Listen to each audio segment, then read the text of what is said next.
The glasses girl laughed after seeing what Barrow had turned into. Get them out of here, Asta! Grim yelled, remembering that the kids were still in that magically induced dazed state. Got it. He nodded and started using the crossguard on his sword to dispel the magic on them. We're getting out of here, Marie. Gauche said, picking his sister up and flying out with her. Asta looked in shock as Gauche took his sister and left. Monster. It's a monster. Wow. The kids, now snapped out of their dazed state, screamed and cried when they saw the monstrous-looking barrow towering above them. Shit! Grim yelled, seeing the fist approaching him and Asta. Asterisk boom. Asterisk. Yet. The girl cheered, seeing both Asta and Grim evade the attack. I'll make sure to take both of you home with me. TCH. Waiting for the dust cloud to clear up, Grim spat out some mud that had entered his mouth, and looked at the girl with annoyance. I'm really going to enjoy killing you, you crazy ass bitch. Ha ha ha ha ha. She burst into laughter. Asta. Get the kids out. I'll deal with this. What? You can't deal with something that by. Asta. I got this. He turned away to look at the monster. Plus the kids will need you to protect them from any stray rocks that I can't block. Clenching his fists, Asta grit his teeth and looked down before turning his back on Grim. Don't die. He said before gathering the kids and leaving the cave. Die. Het. He smiled. As if I'd end my vacation this early. Die. The mud monster spoke. So it can speak. Pointing his sword at the giant monster, the glow around Grim turned into that of a soft orange. Sorry bud, but there's no way I'm getting killed by a giant shit with legs. Breath of flames, first form, unknowing fire. Asterisk boom. Asterisk. Chapter 45, Mirror Force. Leaving a trail of fire in his wake, Grim shot forward with explosive power as he closed the distance between him and the monster. Die. You, will die. Asterisk bang. Asterisk.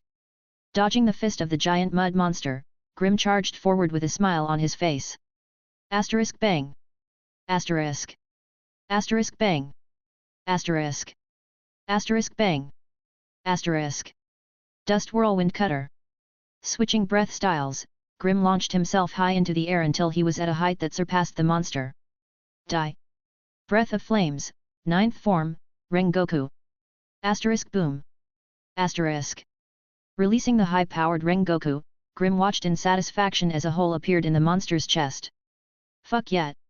He, that's not enough, Grim. The girl laughed as the hole in the monster's chest started regenerating. Well, fuck me. Die. The monster shrieked as it attempted to swat Grim out of the sky. Using Dust Whirlwind Cutter again, Grim avoided getting hit and shot towards the ground. It can regenerate. I guess that means this is a battle of attrition.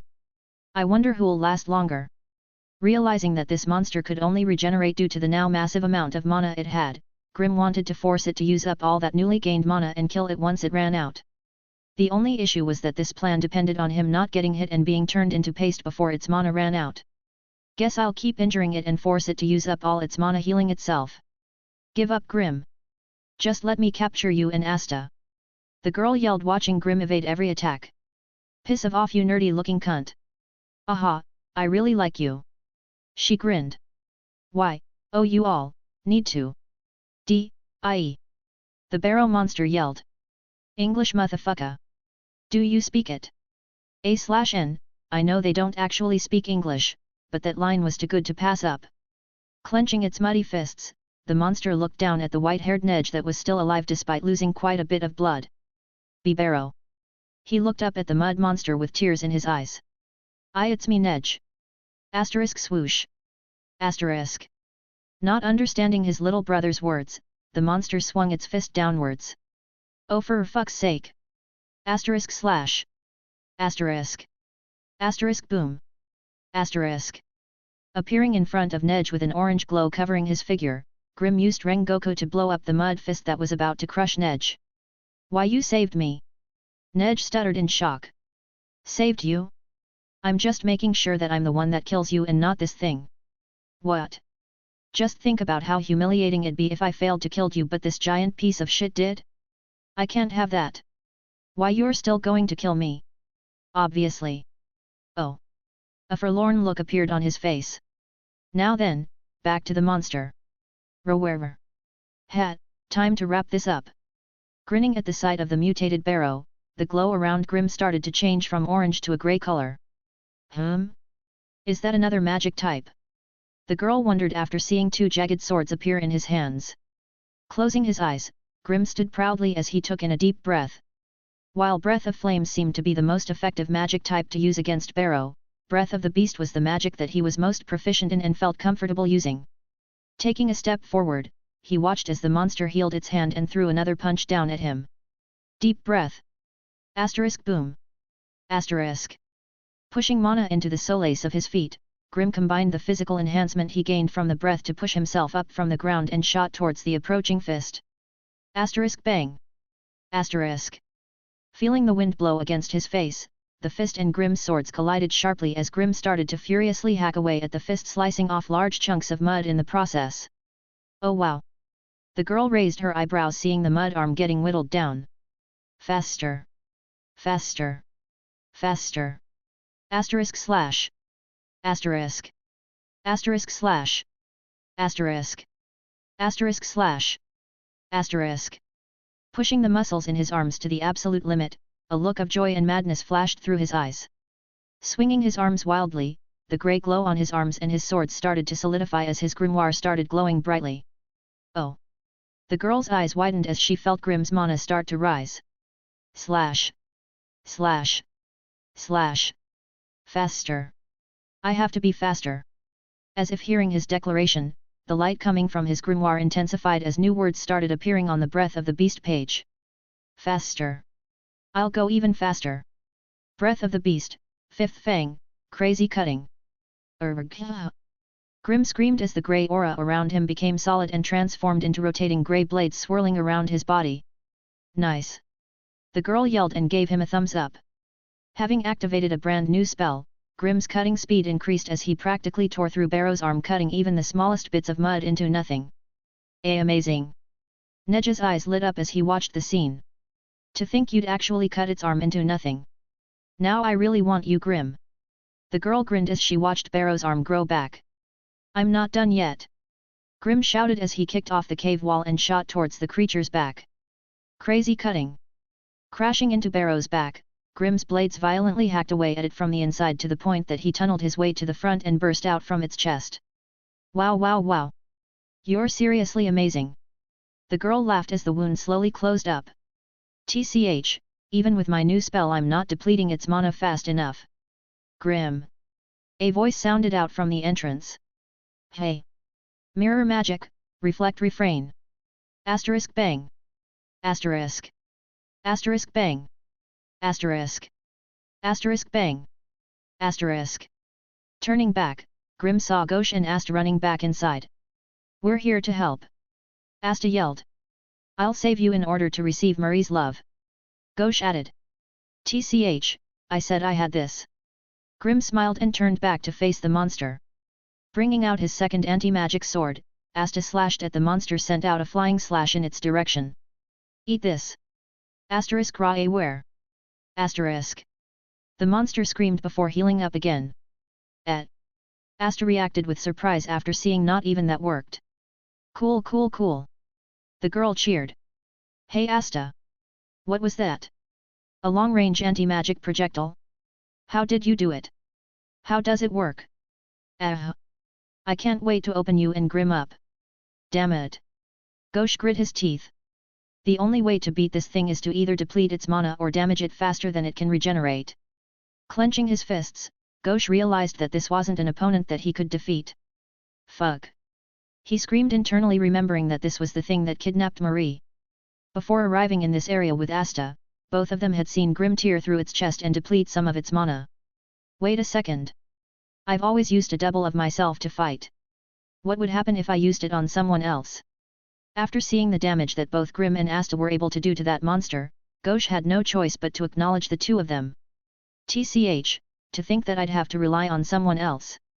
Looking into his grimoire, Ghosh was surprised to see new words forming on one of his pages. Asta. Grim. He called out and drew their attention. Asterisk bang! Asterisk! Dodging another blow from the barrow, both boys turned to look at Ghosh, who was revealing a small mirror embedded in his left eye. What the hell? Mirror magic, mirror brigade! Flashing brightly, 4 new Grims and Astas appeared out of thin air. What? The glasses girl exclaimed in shock. Go! Ghosh yelled. On it! The brigade yelled as they launched themselves towards Mud Barrow and tore him apart. Het! Ghosh smiled. Combining Grim's ability to cut the monster's body into nothing so it wasted more mana and Asta's ability to nullify magic, the large amount of Grims caused the monster to expend its mana reserves and allowed the vast number of Astas to deliver the final blow. Chapter 46, Leader. Hell yet! Asta and Ghosh screamed when they saw the monster barrow fall to the ground. Het! Grim smiled. While he could have dealt with the monster by himself, it would have taken a considerable amount of time compared to him receiving help from his squad mates. Well, he wasn't that strong, so I guess I don't feel too bad about receiving help. Amazing! The glasses girl muttered after seeing both Grim and Asta destroy Barrow. I want them. I really want them. Breathing heavily, Asta couldn't hide his grin as he looked at Grim standing in the distance and gave him a thumbs up. But just as Grim was about to smile back, his smile faltered as a smaller-looking Barrow erupted from behind Asta. Watch out! Hey! Asta turned around and felt his eyes go wide. Asta! Asterisk swoosh! Asterisk! Barrow's large fist descended with enough force to squash Asta's puny body. Snow magic, snow cry! Climbing to his feet, the weakened Nej thrust his arms forwards and pushed Barrow back with his spell. Breath of the Beast, sudden throwing strike. Seeing Barrow being pushed away from Asta, Grim didn't waste any time as he threw his blades at him, nailing him through the head and instantly killing him. Barrow! Nej managed to say as he watched his brother's body collapse. Damn it, Grim! Asta yelled. You killed somebody again. Shrugs. It's okay. Nej suddenly spoke up. Me and my brother have done terrible things. And that thing wasn't my brother anymore. While saying this, he looked at his brother's lifeless body and then turned his attention to Grim, who was standing in the distance. I am a bad person and I know I've done wrong. No shit. You kidnapped kids. I know that I deserve the same fate as my brother, but before you kill me, please allow me atone for my sins. Nah. Prepares to throw swords. Grim. Asta shouted. What? He kidnapped a bunch of kids and forcefully drained them of their mana. Who knows what kind of long-term repercussion that can have? What if they can't use magic, Asta? What then? You of all people should know how hard it is to live in this world without being able to use magic. Do you really think him saying sorry is gonna fix that? I know. But he's sincere. And maybe the kids will be okay. But what if they're not? What if this one event has screwed them for life? Grim, please. Asta begged. Looking at him, Grim couldn't help but feel annoyed. This was especially true when he looked at the sad-looking Nej who was bowing his head. TCH, fine. As a result of you saving Asta's life, I guess I can spare yours for the time being.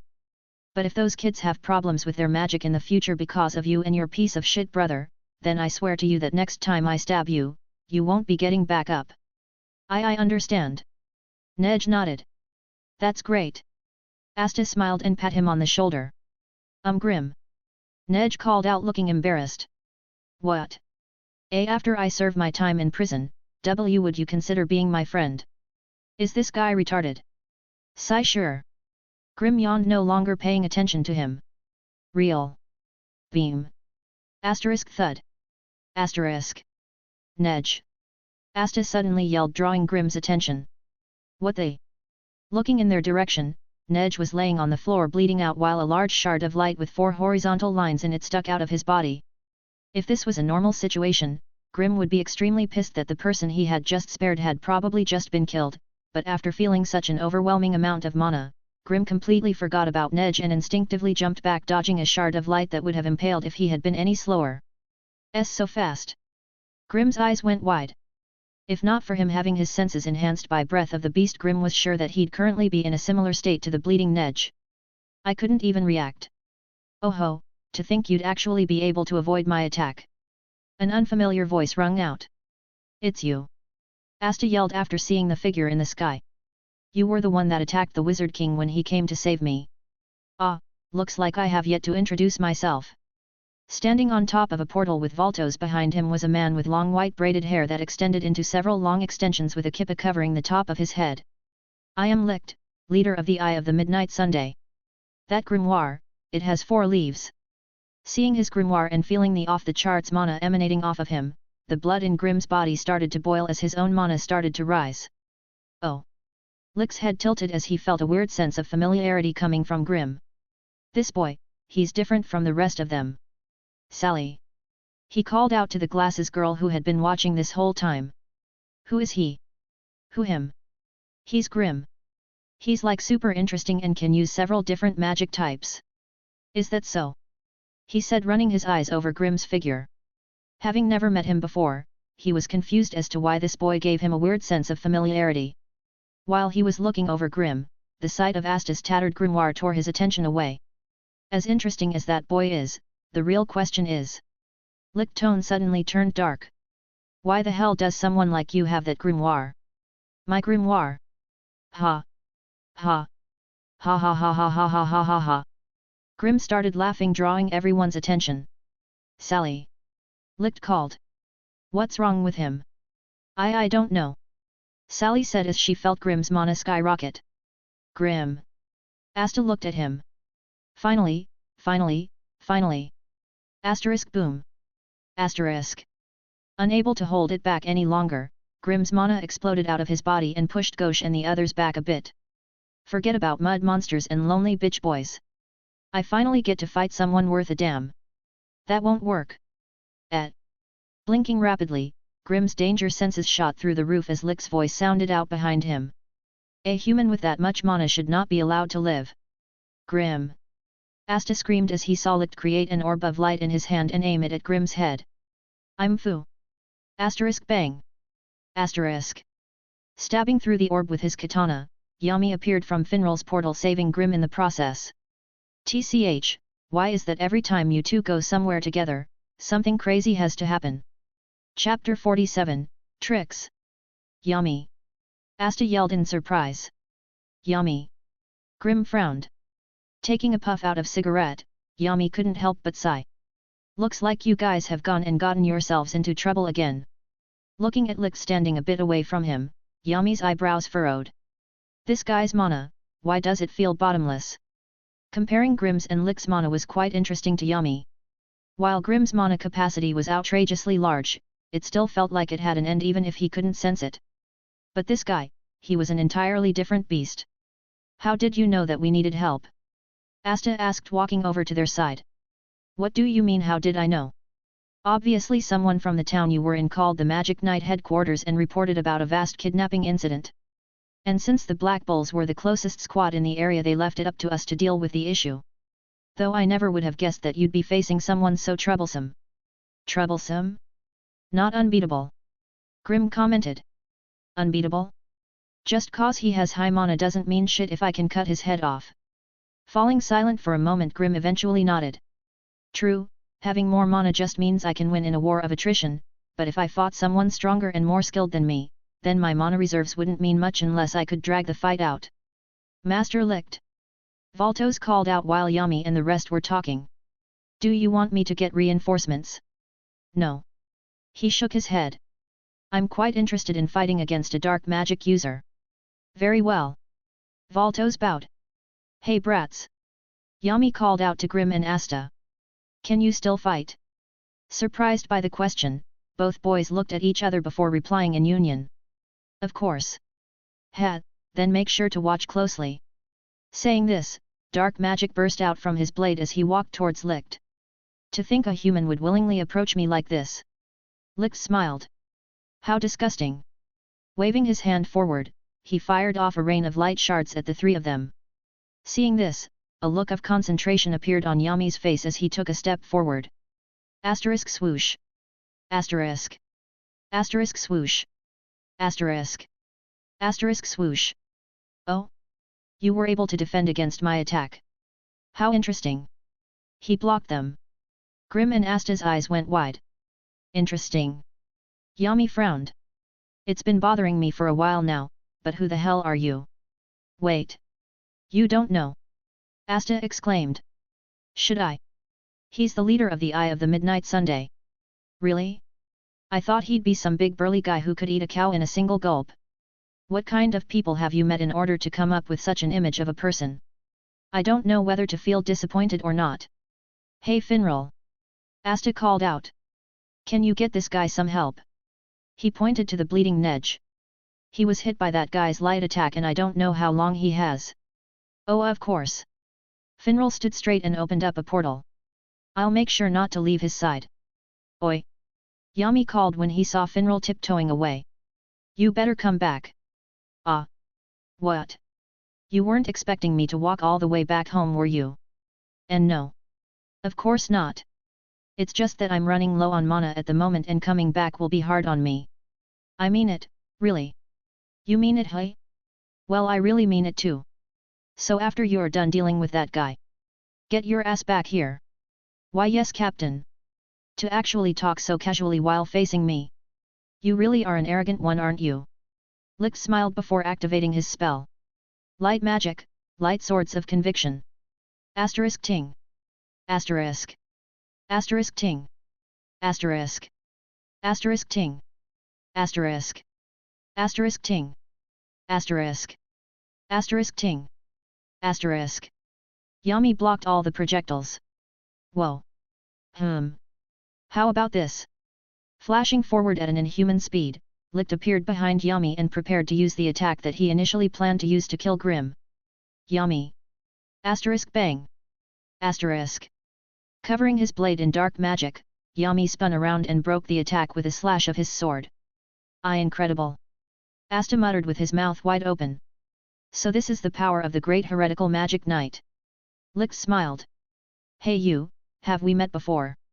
Hearing this caused Licht's eyes to widen slightly before returning to normal. I don't know anyone who uses light magic, so who the hell are you? Yami asked, pointing his sword at him. Ha, you really are an interesting one, aren't you? He laughed before continuing. Let me tell you a story, Captain of the Black Bulls. Once upon a time there was a village filled with people who had an abundance of magic power and were loved by mana. They could change the very weather and mold the landscape to their will. To others they were revered as gods.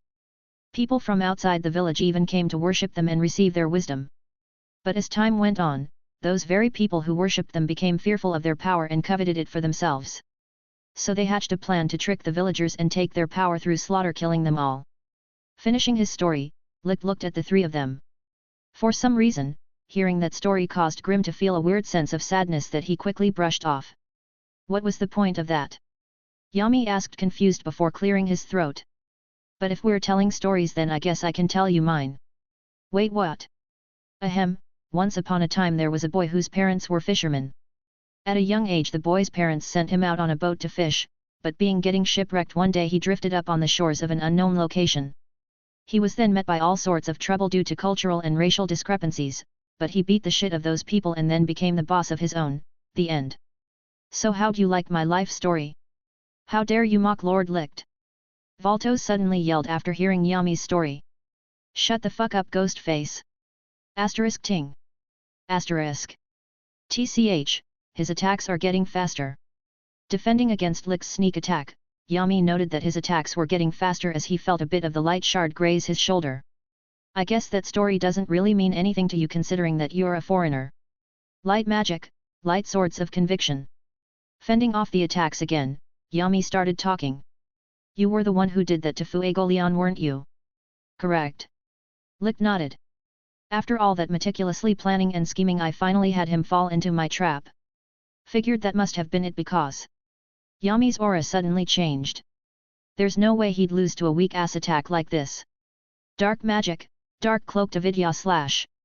Channeling his dark magic into his sword, Yami released a darkness slash that escaped his sword and flew at Licht. Licht's eyes widened in surprise as blood seeped out of the wound that appeared on his face. My lord! Sally and Valtos shouted. Why, you wounded me? He wounded him. You couldn't have beat him without resorting to tricks, hey? Yami's voice rung out amidst everyone's shock. But now that there's no tricks or traps that you can hide behind, I'll show you the true power of a magic knight, Captain. Hat. He smiled after hearing his threat. Oi brats! Yami turned to the two boys. You've been watching, right? Yes. They both nodded. Good, now do what I just did. Chapter 48, Key. Good, now do the same. What? I said do what I just did. Grim and Asta look at each other. Ha ha ha ha ha ha ha ha ha ha ha ha ha ha ha ha ha ha. The two burst out laughing with Asta hugging his gut while Grim rolled on the floor. Oh god! Ha ha ha ha ha ha ha ha ha, do the same he says. Ha ha ha, did you hear him, Asta? He said do the same. Ha ha ha ha ha ha. Looking at the two of them laughing, a vein appeared on Yami's forehead. Holy shit, I can't breathe. Grim laughed, wiping away his tears. While this was going on, Licht looked over his grimoire. I get it now, so this is dark magic. Light recovery magic, healing ray of light.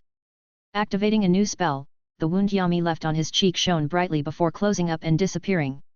That's better. He can also use healing magic. Seeing this, both Grim and Asta stopped laughing. Well, would you look at that, I guess guys with tons of mana can do a lot of things. Yami said, glancing over at Grim. Don't look at me like that, I'm pretty sure that I can't do the same. Have you tried? TCH, guess there's no time like the present. Yami said while waving his sword to defend against another light shard. Oi brat, go get hit by one of that pasty dude's attacks and then heal up from it. What? Are you dumb? What if I die? Walking over to his side, Yami grabbed him by the face and started squeezing tightly.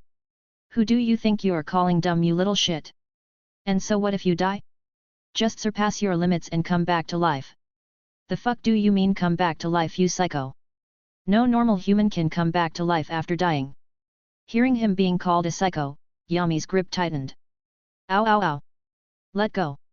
If I said do something, then just go and do it. I can't even see his attacks. How do you expect me to copy you? TCH, you stupid fucking brat, you already know how to know it. What? Oi short stuff, listen up, this concerns you too.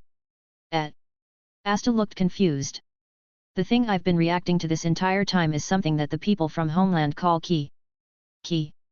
The bodily energy that people give off when their eyes move, when they breathe, when their muscles contract, and just their presence alone. That's what we call ki. You must then feel that ki and then move according to what you perceive that the person will do next. So ki is basically just guessing what the person will do next? Doesn't sound too impressive. Grim said, feeling like Yami was glorifying ki too much. No, you idiot. Yami's grip tightened again. Ow. Fuck. You don't need to squeeze me if I don't understand. Ignoring him, Yami continued his explanation. Both of you have experienced this before, right? We have. Flashback to Asta finding Voltos by feeling his presence during the zombie attack. Oh yeah. He nodded. And you, Grim, ever since your little spat with Luck and Shorty over there, you've been using it subconsciously. I have. Yeah, thinking about it now, it's actually really weird that you can do it. Are you sure you're not from the land of the rising sun? Dude, I have amnesia. There's literally no point in asking me this. Dropping him to the ground, Yami quickly slashed at a couple more light shards while continuing the explanation. By using my ki, natural power, and mana, I'm capable of not only reacting to attacks at this level, but I'm also able to counter them. In a sense, I guess you can call me a magic swordsman.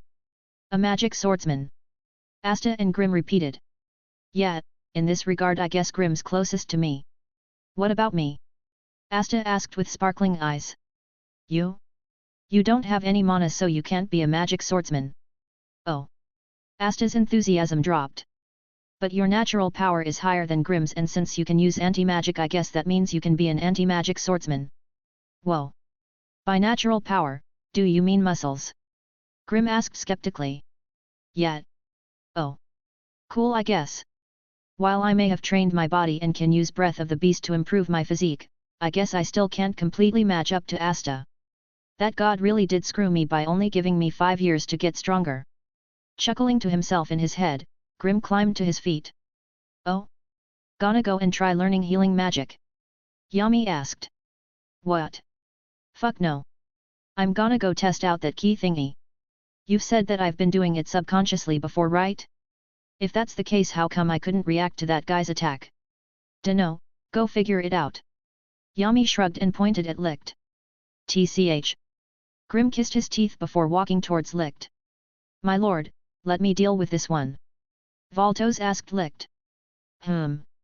Licht frowned as he looked at the approaching Grimm. Very well. Also take that magic-less boy's grimoire when you have the chance. Yes, my lord. Valtos bowed before turning his sights onto Grimm. For turning your sword against Lord Licht, I will punish you. Gathering mana into his right hand to create an orb of magic. Okay Grimm, you can do this, it's just like Yami said, you've been doing this subconsciously all this time, how hard can it be to actually do it if I pay attention? Asterisk bang. Asterisk. Spinning around, Grimm manifested his beast swords into his hands and slashed at an orb of magic that came flying out of a small portal. Was that it? No, I sensed his mana and not his ki. Asterisk bang. Asterisk. Damn it. I did it again. Asterisk bang. Asterisk. Fail. Asterisk bang. Asterisk. Fail. Asterisk bang. Asterisk. Fail. God damn it Grimm. Focus. Calming down, Grimm controlled his breathing and closed his eyes. Remember the sensation I felt when fighting against luck. Breathing in, breathing out. To close your eyes in the midst of battle. How arrogant you magic knights are. Valtos sneered before charging another ball of magic. It was just a shame that what he had said couldn't be heard by Grimm as he had immersed himself in his own world. Feel it in the air, in the earth, in the people, feel it all around us. Breathing in, breathing out. What's he doing? Asta asked. He's refining his ki. Yami answered. Refining it? Yet. He nodded. He was already using it before, now it looks like he's grasping that feeling again and going above it. Going above it. Just watch. Die you Clover Kingdom trash. Valtos screamed before launching a much more powerful orb of mana through his portal. There. Grimm's eyes snapped open as he moved his arm in a similar fashion to Yami to slash at the attack without turning to face it. Holy crap, he did it. Asta gasped. No. Yami shook his head. Look at his eyes. His eyes. Asta looked closer but couldn't see anything wrong with his eyes. What's wrong with them? That kid really is a monster, he's seeing the world in a completely different way from us. Yami smiled. A different way. What Yami was saying was true. After getting a grasp of ki, Grimm felt that there was something laying deeper inside, something that was much greater. So this is it, hey? Grimm smiled as he looked down at his swords and back up at Valtos. This is the transparent world. Chapter 49, Genius. Yami, what's going on with Grimm? It's like his whole presence has changed. Ignoring Asta's question, Yami's sight was completely focused on Grimm's figure. Unlike the normal Grimm, the current version of him standing in front of them gave off a sense of peace and tranquility. Something that would not normally be associated with someone like the foul-mouthed Grimm. Even Yami was surprised seeing Grimm like this, even his ki had somehow managed to calm down. That son of a bitch really surpassed his limits. The transparent world. According to the few memories Grimm had from his life on Earth, he could remember that the transparent world was the ability in which could only manifest itself in a select few. From his memories alone he remembered that only 2 living demon slayers were capable of manifesting this power, and even then, one of those 2 were the protagonist. According to his memories, the transparent world was an ability that allowed the user to see the muscles, blood flow, and joint movements of their opponents. This allows the user to accurately predict and anticipate the movements and attacks of their opponents while also enhancing the user's breath style and movement speed. But knowing about the ability and actually using it were 2 different things. Unlike in the Demon Slayer manga, Grimm manifested this ability through the use of his ki, making his senses extra sensitive to his surroundings. Mixed with his ability to sense mana and his animal-like instincts gained through Breath of the Beast, Grimm felt like he could perceive everything. Ting! Ting! Ting! Waving his arms slightly, Grimm blocked another barrage of attacks from Valtos. What the hell? Valtos frowned. Cool. Asta's eyes shone again. It's like he moved his sword to the exact location the attacks were gonna appear from.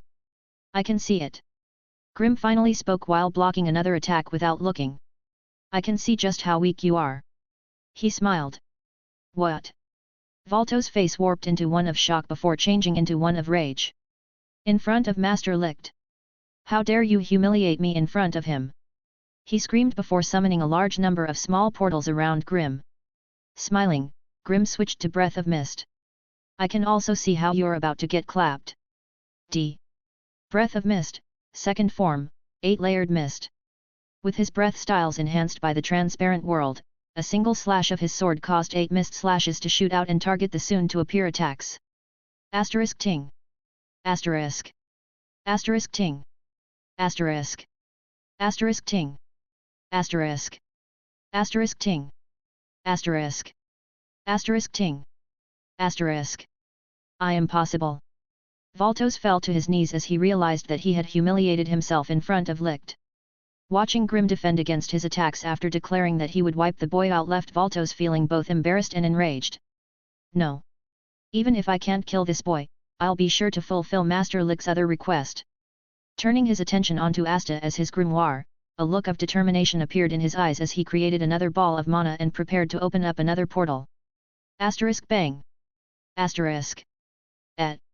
Feeling a powerful gust of wind blow past his face, Valtos turned to look behind him and saw one of Grim's beast swords embedded into the wall. Hey Asta! Grim's voice rung out. This guy's about to attack you, get ready. Hey! Asta looked around confused. Ah ha ha ah ha ha ha. Yami burst out laughing. You're already capable of sensing that, hey? Man, I'm such a good teacher. I thought you said that I was doing it before you gave me advice. Don't get cocky, you little shit. If I said it's because of me, then it's obviously because of me. Fuck you. Don't try and take my achievements for yourself. The fuck did you say, you little prick? While the two begun to argue, Licht looked at them with visible confusion. Oi Asta! Yami screamed. Go learn ki while I discipline this bastard. Okay. Ha ha ha ha ha ha. Licht started laughing joyfully. You Clover Kingdom people truly are funny. He smiled before turning serious. To actually stop fighting and argue in front of me, you truly are trash. Releasing his magic power, he tried to pressure them. But now that Grim had grasped ki and had gained the transparent world ability, he wasn't about to let this shit fly. A/N, LOL. Are you really trying to flex right now? You know what? Fuck ghost face. I'm about to clap you right here and right now. A/N, I know Grim probably shouldn't be acting cocky after just getting a new ability, but did anyone really think he wouldn't act like this now that he can actually fight back? Releasing his own mana in opposition to Licht's, Grim pushed back on his attempt to pressure them. Oh? So you think that just because you have high mana that you'll be able to match me? Come over here and find out. Grim smiled, mixing his bloodthirst in with his mana. Oi shrimp! Yami turned to Asta.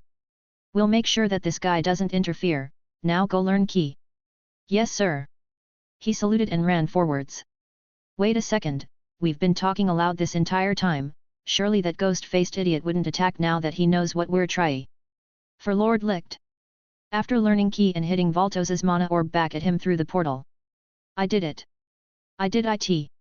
Grim. Yami. Did you see that? I did it. You did? I knew this piece of shit over here could do it, but I thought you'd fail. Now that I think about it, it's actually kinda creepy that you can. But you told me to do it. Yeah, but I expected you to fail. After you did, I was gonna show up and show you how it's done, then wait for you to praise me. Sigh, you made all my hard work go to waste. You're gonna have to compensate me when we get back. For what? Ruining my plans. Ignoring their conversation, Licht looked at Valtos laying flat on his back and was overcome with anger. First you mock me with your life story, then you attack my people, and now you still have the gall to ignore me once again and converse amongst yourselves. Licht's voice was filled with anger and hatred. How much longer will you try to humiliate me? What? You're the one who attacked us first. Asta argued. Silence. Ugh. Releasing a bright light from his body, Asta, Grim, and Yami were forced to cover their eyes for a minute. Light creation magic, bright judgment whip. Standing there with a rope made of light floating around his body, Licht looked at the three of them with disgust and amusement. This spell moves around like a whip, I wonder if you'll be able to predict its movements? But even if you can't, that won't matter, and because whips are used to carry out punishment, it suits the three of you quite well. Sigh, time to go clap a motherfucker. Okay, in hindsight I probably shouldn't enrage someone capable of collapsing a cave on me. Oh shit. He's lost his damn mind. Swinging his whip made of light around wildly, Yami and Grim were able to defend against the attacks aimed at them, but were unfortunate in the fact that the whip was also hitting the ceiling and causing the cave to collapse. Phew phew phew. Licht laughed lightly with his hand covering his mouth. To think that even though I held back by so much, they would still fall. I guess they were too weak, them in this world. Amazing. Valtos stood up and started clapping. A/N, just realized that Valtos is Patri's hype man. That power is like that of the gods. A/N, ha ha ha ha ha ha ha ha ha ha ha ha ha ha ha. In front of you even a magic knight captain is. Rumble. Asterisk boom. Asterisk. Yami, Grim, and Asta burst out from under the rocks. They're alive. Valtos looked in shock. See that? Yami focused his attention on Asta. If you concentrate like I just did, you can even feel the key of nature as well. Now you won't die even when your opponent uses a cheap shot like burying you in a rock slide. Really? Key rocks? I know, right? Grim added. If I didn't have key I'd have to put a little bit more effort in surviving a bitch move like that. Licked brew face. Chapter 50, Ignored. Hearing the three of them treat him like air and insult him without caring for his presence, Licht felt a throbbing vein appear on his forehead as his left eye started to twitch. Stretches. So you still gonna fight that feminine-looking dude? Grim asked. Hey? Of course. Yami nodded. I said that I was gonna show them what a magic knight captain was capable of, so I need to finish this. Ha. Very well. Grim smiled and turned to Asta. Have you got a grasp on key yet? I think so. Can you do me a favor and take care of that creepy hype man? Hey? Sure, but what are you gonna do while I'm doing that? Me? I'm gonna see what a magic knight captain can truly do. Since his goal was to become stronger than anyone else, Grim needed to understand just how much stronger a captain was compared to himself. And with his transparent world ability unlocked, this was the best opportunity he could ask for, as he could now see what was happening. Asterisk boom. Asterisk. Releasing his mana, Yami reinforced his body with reinforcement magic and shot towards Licht. And so it starts. Asterisk bang. Asterisk. Asterisk bang. Asterisk. Asterisk bang. Asterisk. So this is what Yami is like when he's serious. Grim thought while watching in wonder. Dark magic, dark cloaked avidya slash. Releasing a black slash out of his blade, Yami started asking this Licht guy question while they fought. That story you were telling me a while ago, wasn't everything right? Tell me how it ends. Asterisk bang. Asterisk. Tell me what you guys are really after. Asterisk bang. Asterisk. Since you possess that type of grimoire, it means you're from the Clover Kingdom, right? Then why attack your home? Het. Licht smiled when he heard him. Dodging another attack, he opened his mouth and answered. Since you're a foreigner, I'm sure you've noticed just how warped this kingdom really is. What? Even Grim was slightly caught off guard after hearing that. You've seen it, haven't you? Licht continued. How there are people dying in the streets from starvation, yet there are people living not too far away who struggle to even finish all the food that has been presented to them. Don't you think that's unfair? Asterisk bang. Asterisk. They say that mana amount is used to decide your status in life, but in reality they'll judge you on your background and use that as an excuse to hold you back. Asterisk bang. Asterisk. As an immigrant, you should know better than anyone how they'll use the fact that you were born in another country to hurt you and say that they are doing it for justice. What are you talking about? Yami frowned, releasing another slash. Asterisk bang. Asterisk. Evading the attack like it was nothing, Lix revealed a benevolent smile. We, the members of the Eye of the Midnight Sun, have risen up from the dregs of this warped and have come out of the shadows in order to correct this corrupt world. The hell are you talking about?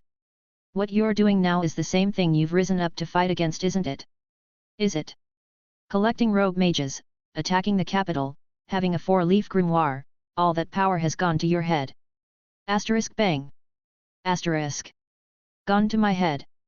Dodging another slash that blew out a large chunk out of the cave, Lick laughed lightly. I'll have you know I'm perfectly fine, thank you. All I'm doing is fighting fire with fire. Haha. So you're one of those people who think they're always right, hey? Can't say I hate people like that. However, I really can't stand you. Asterisk boom. Asterisk. Whoa. Even with Key and the transparent world active, I'm still struggling to see everything that's going on. Is this really the power of a captain? Watching the cave's infrastructure crumble from their battle, Grim doesn't even notice that his smile was starting to widen. That power, that strength, I want it, I want it. Whistle. Looks like Asta's gotten better at sensing ki. Watching him defend and deflect the multiple mana orbs flying at him through the portals, Grim couldn't help but nod. Despite his thirst for power, Grim couldn't deny that he liked that Asta was getting stronger. Unlike him, Asta was someone who was truly unlucky and he could respect his work ethic. Die! Licht yelled, throwing a light shard at Yami. Not today. Smiling, Yami created a black hole that sucked in Licht's attack and trapped him in place. What the hell? A look of surprise appeared on Licht's face as Yami lifted his blade above his head. Dark magic, dark cloaked black blade. Hyah! Slashing his sword down, Yami's blade was covered in dark magic and stretched itself, making its range longer. During the time Yami had activated his spell, Asta had jumped through Voltos's portal and decked him in the face. Huff huff.